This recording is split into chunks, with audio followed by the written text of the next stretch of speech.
నేను ఇప్పుడేకో 10 సార్లు చెప్పినా మళ్ళీ చెప్తున్నా, అదో లొట్టపీస్ కేసు మళ్ళీ చెప్తున్నా. నేను ఇగో ఇక్కడనే నిలుస్తుంటా, కావాలంటే రేవంత్ రెడ్డి వస్తాడా, ఏసీబీ డీజీ గారు వస్తారా, ఇట్లే లైవ్ కెమెరాలు ఇట్లే పెట్టుండ్రి, లై డిటెక్టర్ టెస్ట్ పెట్టుండ్రి, నేను ఇక్కడనే ఉంటా కదలా. లై డిటెక్టర్ టెస్ట్ పెట్టుండ్రి, దూద్ కా దూద్ పానీ కా పానీ. అరే నేను చెప్తూనే ఉన్నా, హైదరాబాద్ ప్రతిష్ట పెంచేదానికి, తెలంగాణ ప్రతిష్ట పెంచేదానికి ఎస్ బరాబర్ ఆ రేస్ ఇక్కడ కొనసాగాలి. మొదటి సంవత్సరం బ్రహ్మాండంగా జరిగింది, ఇంకా 3 ఏళ్ళు ఇక్కడనే ఉండాలి. హైదరాబాద్లో మొబిలిటీ వ్యాలీ రావాలి, హైదరాబాద్లో పరిశ్రమలు రావాలి, మా పిల్లలకు ఉద్యోగాలు రావాలి, ఒక sunrise sector, sustainable mobility అనేది, ఈవీస్ అనేది, ఎలక్ట్రిక్ వెహికల్స్ అనేది ఒక ఎదుగుతున్న రంగం. ఆ రంగంలో ప్రోత్సాహకాలు ఇచ్చి పరిశ్రమ ఇక్కడ వేళ్ళునుకోవాలంటే ఈ రేస్ను ఒక ఆకర్షణగా పెట్టి దాని చుట్టూ పరిశ్రమను విస్తరించేలాగా చేయాలనేది ఒక ఆలోచనతో మేము ప్రయత్నం చేసినాము. నేను స్పష్టంగా చెప్పాను, ఒక 45 కోట్లో 46 కోట్లో ప్రభుత్వం నుంచి కట్టాలని ఆదేశం ఇచ్చింది నేనే అని స్పష్టంగా చెప్పాను. ఆ 46 కోట్లు ప్రభుత్వం నుంచి ఇక్కడ నుంచి పోయినాయి, బ్యాంకు ద్వారానే పోయినాయి, అవతల వాళ్ళ దగ్గర ఉన్నాయి. రూపాయి ఎక్కడా తారుమారు కాలేదు. ఇక్కడ నుంచి పోయిన ప్రతి రూపాయికి అక్కడ లెక్క ఉంటే ఇక అవినీతి ఎక్కడిది, అవినీతిని నిరోధించడానికి అవినీతి నిరోధక శాఖ ఎక్కడిది, అందులో స్కామ్ ఎక్కడిది, మన్ ఎక్కడిది, మశానం ఎక్కడిది.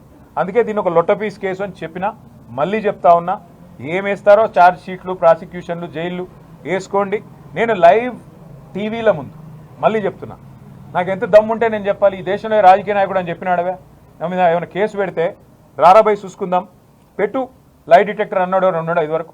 నేను చెప్తున్నా రా, నేను తప్పు చేయలే, నిజాయితీగా నేను ఈ రాష్ట్రానికి ప్రతిష్ట తెచ్చే ప్రయత్నం చేసిన.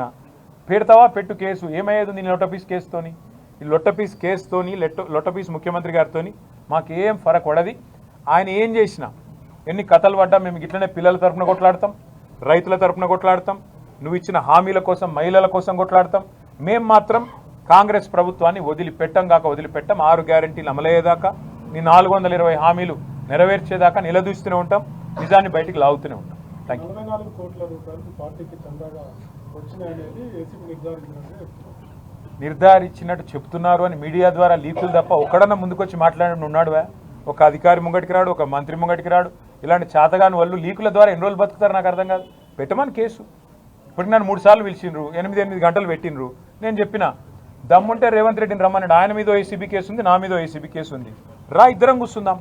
నువ్వు బ్యాగులు మోసినవా లేదా, నువ్వు బ్రహ్మాండంగా పైసలు పంచినవా లేదా, ఎమ్మెల్యేలను కొనుగోలు చేసే కేసులో దొరికినవా లేదా, నువ్వు దొంగవా కాదా నువ్వు చెప్పు, నేను కూడా ఉంటా.